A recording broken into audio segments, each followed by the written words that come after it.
I'm Jackie Doucette, and I'm on a mission to discover exactly what life is like beyond retirement. Join me while I chat with people who've already done it, who've retired to something rather than from something. Let's find out together exactly what's waiting for us when we say goodbye to that 9 to 5. Hi everyone, welcome to another episode of Beyond Retirement. Today I'm really excited to be joined by Schildkret. Day is an award-winning queer author, an artist, a ritualist, and a teacher internationally known for morning altars, which BuzzFeed calls a celebration of nature and life. With nearly 100,000 followers on social media, Day has worked for close to 2 decades with thousands of individuals, communities, and organizations to help heal the culture through a meaningful and creative response to marking personal and collective change. Day is the founder and principal instructor of the Morning Altars Practitioner and Teacher Training. He's the author of Morning Altars, a 7-step practice to nourish your spirit through nature, art, and rituals, as well as a newer book, Hello, Goodbye, 75 Rituals for Times of Loss, Celebration, and Change, which has hit Amazon's #1 book in 3 categories.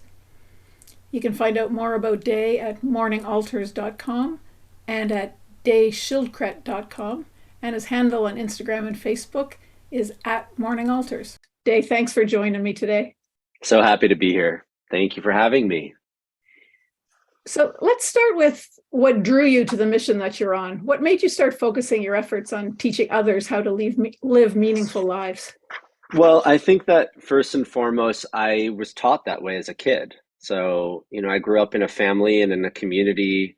I come from a Jewish culture, and my culture and traditions really have a lot to say about meaning making. And so a lot of our meaning is calendrically based. So we go through the year and different seasons have different meanings. And they ask different things of us. They ask different things of what we're here to do together. For instance, like our fall holidays and rituals are very different than our springtime ones. And that's where it was rooted and planted inside of me. And then I'd say where it really started to sprout was out of need. And you mentioned morning altars, and that's a practice that I've been doing now for over 12 years. And that ritual practice actually was born from my father's death. And I was trying to make sense of it. If you've had loss, like I have, it's very disorienting. And it can almost feel sometimes like things don't make much sense. And the grief can be overwhelming. And so my practice was to take this dog that I adopted from my father and to go for a walk with her.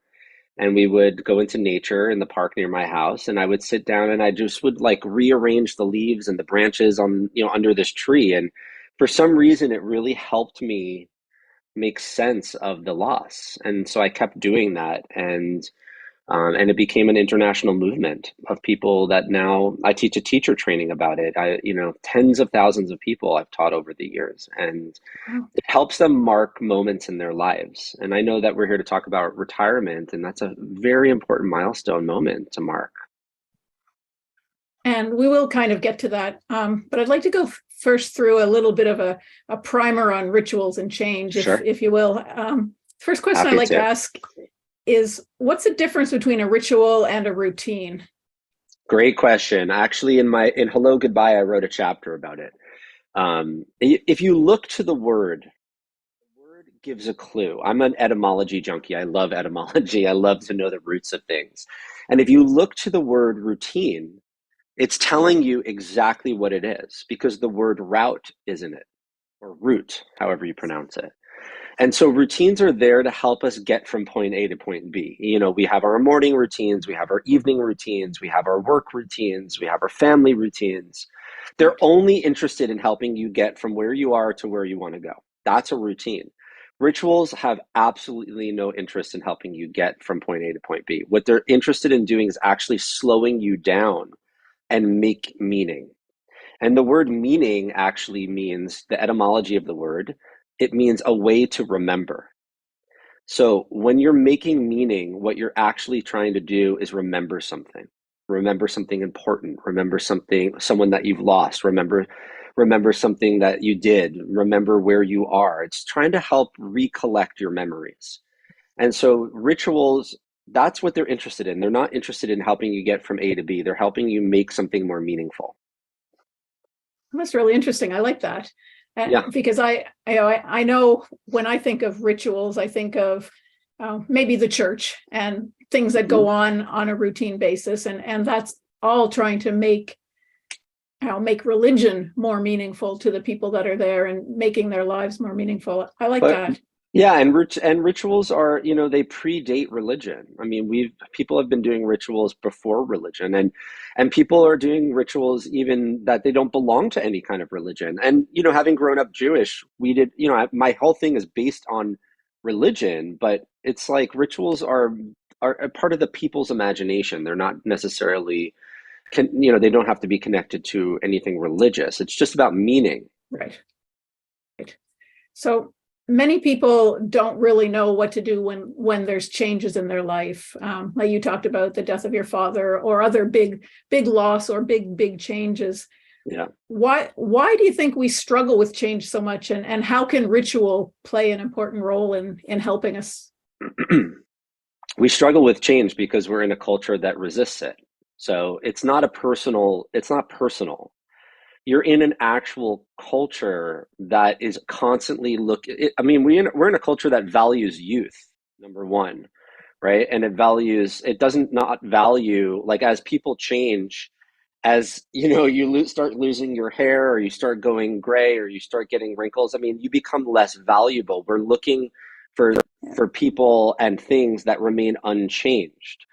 And so, and like, if you look at the pandemic, for instance, people were constantly trying to go back to normal, right? We don't want to be changed. We want things to remain the same. We want things to be normal. We want things to be regular.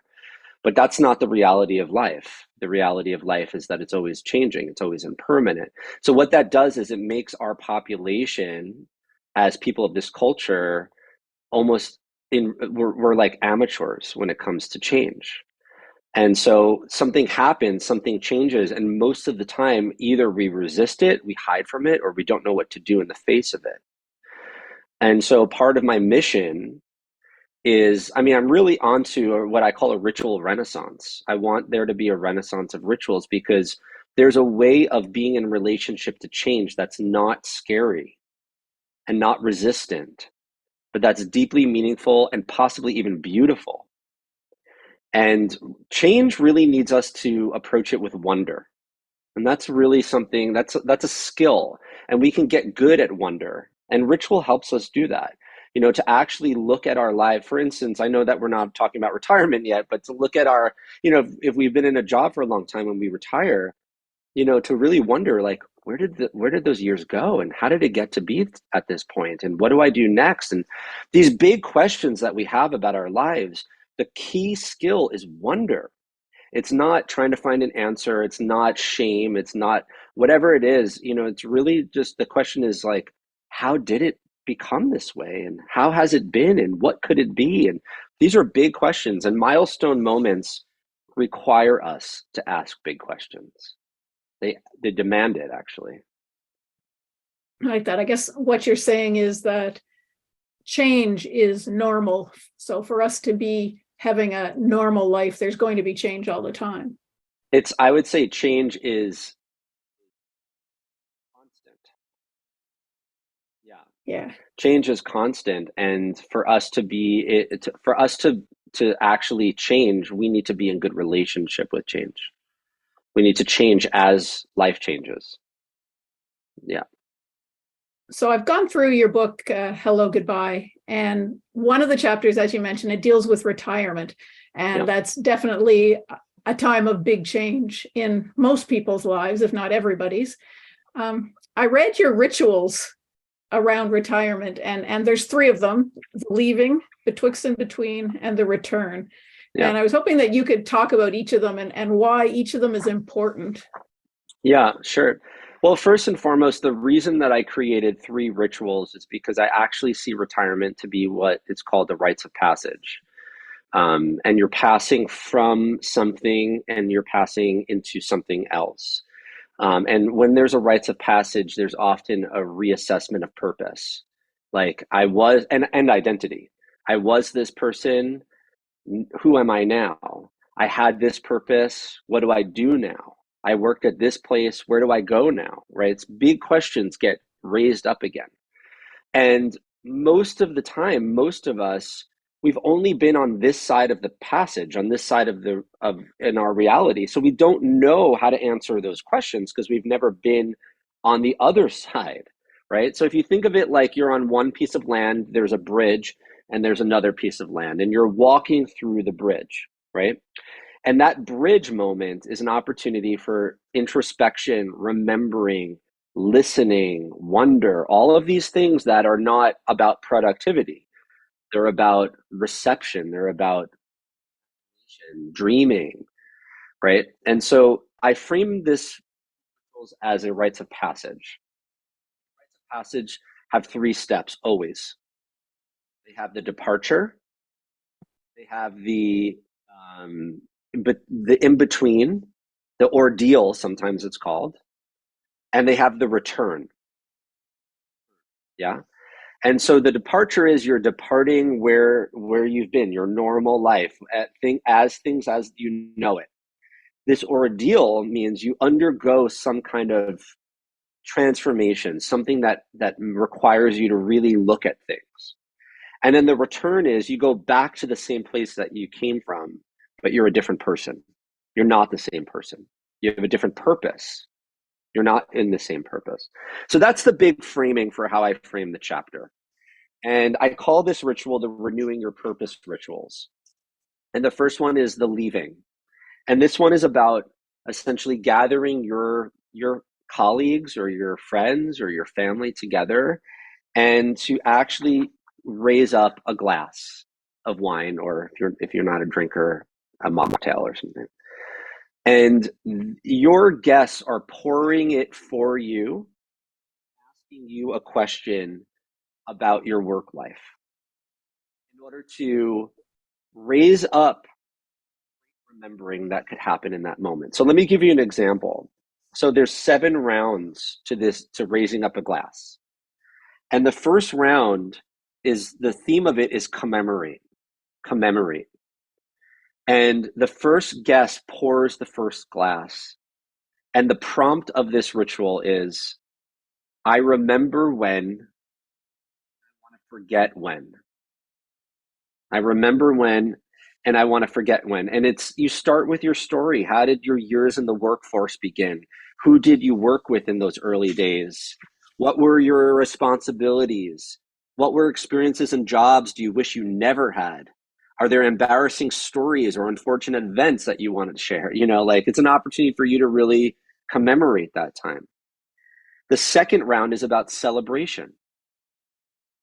Celebrating my fill in the blank, and I'm regretting my fill in the blank. So this is an opportunity for you to really raise up a glass about your accomplishments. What did you do that you're most proud of? What did you build, write, invent, achieve? What do you regret not doing? Name the big wins and the big losses during your career. So on and on. I'm not going to go through the whole thing, but there's 7 rounds of that. And so that's the first part of it. That's the first part, is this like raising up, really remembering. The second part is called the betwixt and the between that you named. And this one is very much about introspection. This has nothing to do with your friends. This is time away. Yeah, so maybe you want to go on a vacation or on a cruise, or you want to take time in a cabin, or you just want to take walks on the beach. But this ritual is really about increasing your capacity for awe and wonder and self-discovery. And so there's 6 weeks. And I said you could do this in 6 days, if 6 months, but I did it as 6 weeks. And every week is a journaling question. Helps you really, because this is about renewing your purpose. What are you here to do? Yeah. And so the first question is, who have I been and what have I done? The second question is, who do I want to be and what do I want to do? The third is, how did I value myself and how am I valuable now, etc. Okay. So these are like really reflective questions, and I put them in relationship with nature, ways to be in nature and to reflect on ourselves. I know I'm talking a long time, but I just want to get to the last round. So the last round is the same kind of thing as the first round. You gather your people together again, and you're basically sharing what you were thinking about while you were away. And so those are about filling a pitcher and having your hands washed. That's the ritual. And the first one is I realized that during times of sitting with these questions, what did you notice? What were you curious about? And the second question is I see myself changing. And then you share all the ways you noticed yourself changing. How are things different? How are things, what did you learn? The third question is I'm choosing. Where do you feel needed? What direction are you inspired to go in? What are you recommitting to? And so these questions are helping you to be witnessed, because sometimes when we change, we might feel different, but we need other people in our lives to see us as different. And that really helps us change. And so this is a very much of a gathering your people together, witnessing you leaving your job on your own, and really reflecting on certain questions about where you want to go, and then coming back with the same group of people and having them witness the ways that you are choosing to change your purpose. I really like the beginning part where you kind of go over the good things that happened and the bad things that happened. It's so important to remember it all, I think, Definitely. and to make it all part of you before you decide what it is you're going to do next. And I find Yeah. I've run into a lot of people who say they don't want to retire because their job is their life. And I really think that this is the kind of thing that could change that for them if they were willing or receptive to going through the process, because I have a feeling a lot of people probably are hesitant to try to step into something like this because it's a lot of work. It is. Yeah, it's work, but it's actually more work to fight this process. Yeah, so it's more work to be in your life unchanged when life is asking you to change. That's more work, actually. Yeah, so I think that, it's like looking at ourselves and reflecting on our lives and considering what's next and how do we want to change and all. Sure, that takes a lot of work to do, but resisting change, believe me, I've done it. It actually takes way more work, and it tears at the soul. I'm going to tell you a story of a woman that retired that I interviewed for this book. She was at her job for 30 years. It's a long time these days. My generation, we don't do that. She was at her job for 30 years, and she retired. And for 2 years after her retirement, she was waking up every day at like 5 in the morning with a panic attack, with anxiety. She would wake up thinking that she was late for work, or that her boss was going to be mad at her, or she had a report due. And so I interviewed her, and I was listening to the story, and she was saying, I don't know what to do. Like, I don't want to feel this way. And I said to her, you have retired, but your psyche still thinks you're in your job. And I said, did you do any kind of retirement ritual? And she said, not really. And I said, you might retire, and you did a few things that acknowledge that, but in your psyche actually did not get the memo. So ritual is the way to reach the depths of us. It's the way that we can reach the parts of us that can't be reached in our normal lives. And so I said, would you be willing to do a little ritual to mark the fact that you retired? And she said, absolutely. And so I guided her through a little ritual that she could do with her friends and family to just acknowledge 30 years. That's a huge part of her life she offered to one job. And then she stopped, right? And she didn't do anything. So in that ritual that I gave her, she got to acknowledge all of the ways that she gave her life to this job. She gave her life force to this job. And she got to really dream into what the next part of her purpose would be with her friends. And witnessing, by the way, is a very important part of ritual. It's to actually be witnessed as someone who's changing is a very important thing to do. Sure, you can do a ritual by yourself, but more often than not, it's really important to have other people witness you as you cross that threshold, because some things are too big to do by ourselves. Leaving a 30-year job that's a big deal. She needed a lot of people to hold her as she walked over that threshold. And of course, I mean, I'm not a huge fan of the stories that resolve so neatly, but this one did. She stopped waking up at 5 a.m. with anxiety because some part of her really got that she was changing. That's amazing. I guess maybe at a much more simplistic realm, it's the same thing when you, I know for me, when I'm dreaming, sometimes I'm back in university and I've forgotten assignments and I'm all stressed out, and it comes back routinely that I haven't finished what I've done. Yeah. I'm sure I'm finished university. I'm past that. It's gone. Yeah, that's why I called the book Hello, Goodbye, is because rituals, they really are meant to sit at these times in our lives when something new is coming in and something old is leaving. And in those moments, because we're in a culture that doesn't really understand change, we just kind of plow through or ignore, or we don't really slow down at these moments of hello and goodbye. But that's actually what is being asked of us. When there's something new happening or there's something old leaving, we need to slow down to mark those moments so that we can know where we are, who we are, when we are. Like, we need orientation. When life changes, it's very disorienting. So ritual gives us orientation. It helps us slow down. It helps us gather people in around us. It helps us ask big questions, because we need to know, because in our normal lives, we don't have an opportunity to do that.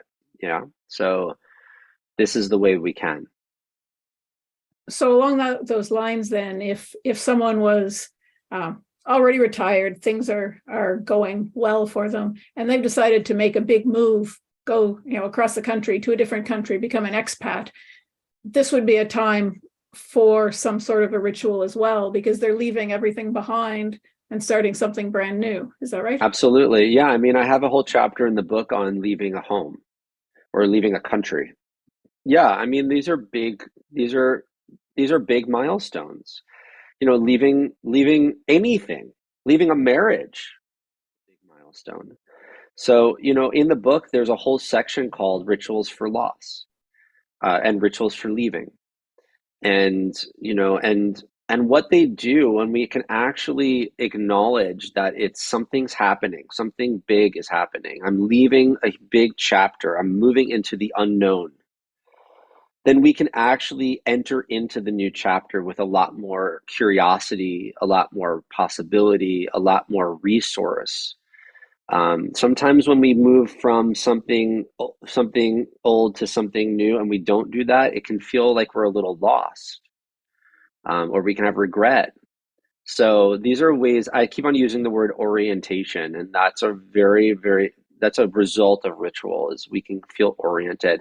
And then on top of it, we can feel a lot of gratitude. A lot. So if you were going to be talking to someone who was heading towards retirement, what piece of advice would you give them? I would say, first and foremost, approach it as if you're approaching a major passage, like like equal to birth and death and moving, and whatever it is. Approach retirement like you're approaching something that carries significance, that it's, don't just get to it and try and figure it out. Give yourself a lot of time to approach it. And I would say do some reflection before. Like, really ask yourself some of the questions that I wrote down in my book, like really like remember some of your losses and wins and successes and failures and the colleagues you've worked with, and just do a lot, whether that's journaling or ritual. And then there's something that I wrote about in the chapter on leaving a job that I would say is also probably true for a chapter on retirement, which is the importance of gifting. Yeah. So sometimes when we're approaching these big moments, it's good to remember that we can't do it by ourselves, that we need others to help us move through those big times. And so they're an opportunity to give back. And so I love folks that actually gift the people in their lives, the colleagues, something significant, something important to help them both metabolize the change in themselves and then also to move into the next chapter with joy. And I apologize, there's someone blowing leaves right outside my window right now. I can't hear them. Okay, good. That's wonderful. Thanks very much, Day, for sharing the importance of rituals with us today. I think it's something that I felt without understanding was important, because it's what I'm kind of trying to help people do, not to the extent that you are, but Yeah, with the idea that retirement means something, that it does. you've got to plan for it. You've got to, take it in pieces. You can't just kind of step off the curb and be done. It doesn't Exactly. work that way. And remember, you used the word meaning, and I said it at the beginning of the podcast, and I'll just say it again so folks can remember. The word meaning means a way to remember. That's what the word itself means, the etymology. So when we make things meaningful, we actually remember why we did it in the first place. And I think when it comes to retirement, those are important questions. Making retirement meaningful is in many ways remembering why you chose this in the first place, and remembering that will help you move into the next chapter. I like that. I think a lot of people don't remember why they did what they did by the time they get to the end of it. I know. Yeah. And there's heartbreak in that, and we're trying to help people. Yeah. That's beautiful. Is there anything you'd like to share about things going on in your world before we end today? Sure. I do this teacher training every year. I just taught my cohort last night. It was an amazing conversation about, we're really learning how to do ritual and nature and art. And, I have folks I have 100 people in my current cohort from about 8 different countries around the world. And it's a very, very meaningful experience. So if anything I'm saying today is really resonating with you, consider joining the next cohort, because it's a year-long teaching experience where you get to really learn with me. And it's life-changing. It's really for me as well, but definitely for my cohort. Fabulous. And I'll have the links in the show notes so they can go and they can learn more about the teacher training and everything about you. Thanks Awesome. very much for being with me today, Day. I really, really enjoyed it. I'm so glad to be here. Thank you so much for having me. And that's it for this episode of Beyond Retirement. Thank you so much for hanging out with me. I hope you enjoyed it. Are you ready to start rocking your retirement?